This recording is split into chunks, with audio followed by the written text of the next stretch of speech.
Well, I was hoping to break down my process today, but maybe I got too literal. These fragments were supposed to be miniatures for a game of Mork Borg I'm running in, well, 2 days. So I gotta act fast to get these guys in shape. After scouring the carpet, I managed to find most of the pieces, including the chained Wickhead's, well, head. But I'm still missing the other one's ankle. I'm not going to tear my carpet apart for a blobby little piece of resin, so I'm going to use some modeling epoxy, green stuff, to sculpt the missing heel. I mix it up, roll up a nice round piece, and just stick it in there. Then I use my sculpting tool to roughly shape it to match. Remember to keep your fingers and tools wet as you work to prevent the epoxy from sticking. I'm not going to sweat sculpting the ankle bones, it just seems like a finicky job, and I can spoof it later with paint, but overall I think that's a serviceable new heel. And now the downside. That epoxy's got to harden, so I'll leave it to dry overnight, and I guess we're going to crunch hard tomorrow. Alright, it's dawn of the final day, and after a quick Krylon blast we're good to begin. I'll open up with a coat of rough iron on the metallic areas. The world of Mork Borg is a grim one, and so no need for glistening, shiny metals. And I'll follow that up by painting the cloth areas khaki gray and flat brown. One of the things I like about Mork Borg is how ill-defined the setting is.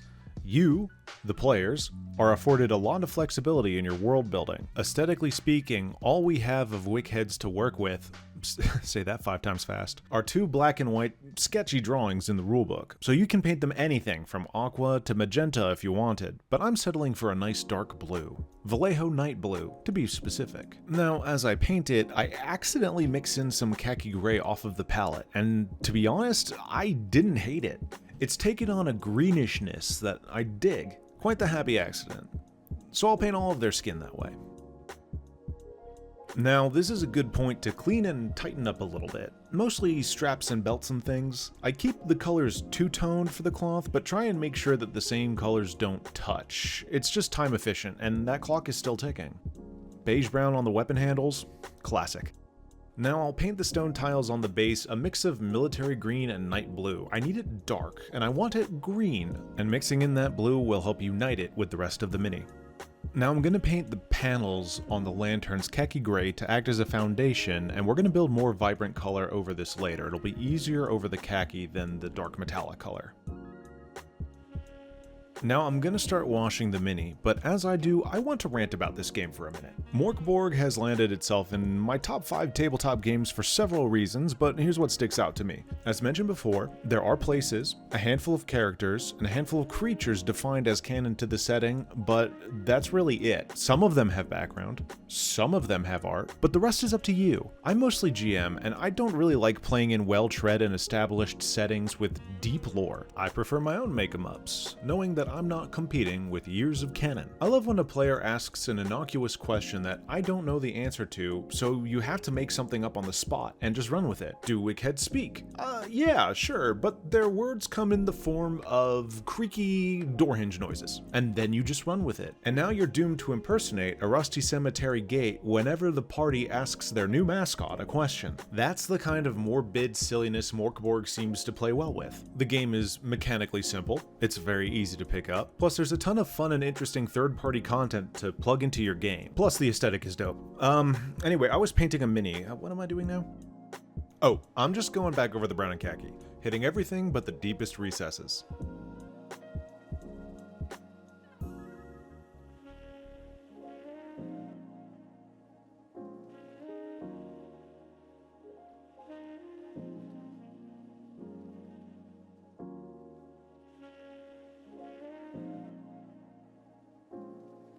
Then I'm dry brushing the skin with my previous skin recipe, just with some neutral gray to brighten it up.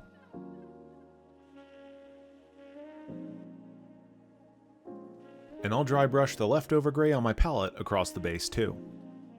Now the chained Wickhead's armband areas are a little confusing at this stage, and I'm having trouble picking out the detail, so I'll dry brush those areas with buff to help the contrast a little bit. Now this is usually a last resort highlight technique with me, because a buff dry brush can work over most colors, but decently at best. Except I actually really like how that's turning out. So whoops, now I'm dry brushing the cloth this color. Oh, and silly me, there goes the rest of the model. Except the skin.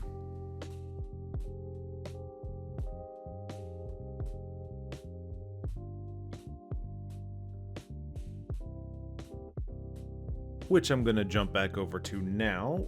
Not ready to let go of that buff yet, I'll mix it into the night blue and just pick out the raised areas.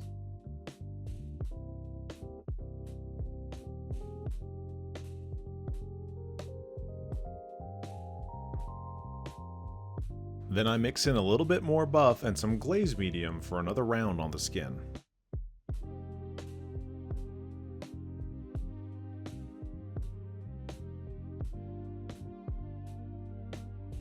And my last highlight, I'll apply to the metal areas with a light, and I mean light, dry brush of a rough iron gunmetal mix.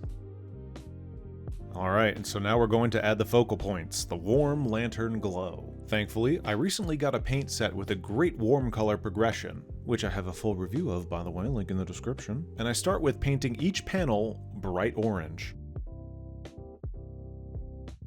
Then I paint a little deep yellow in the center, trying to keep some orange showing around the edges. Yellow takes a little patience, and I'll go around twice.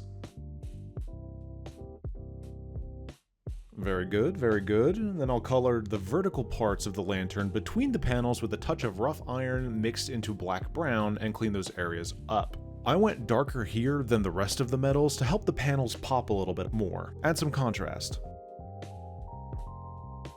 Then I'll go around the bottom of each panel with bright orange again. And the teeniest dot of lemon yellow in the center of the top yellow portions.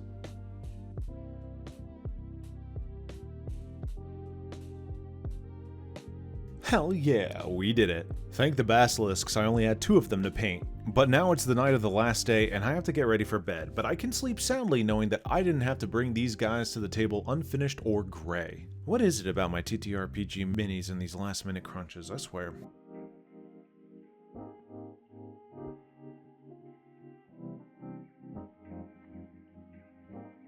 Anyway, thanks for watching, I appreciate you coming along on this paint bender. I humbly ask that you please like and subscribe, so you don't miss the next time I smash a mini as I set up to film. This is Bristle Cult, thanks for watching, happy painting.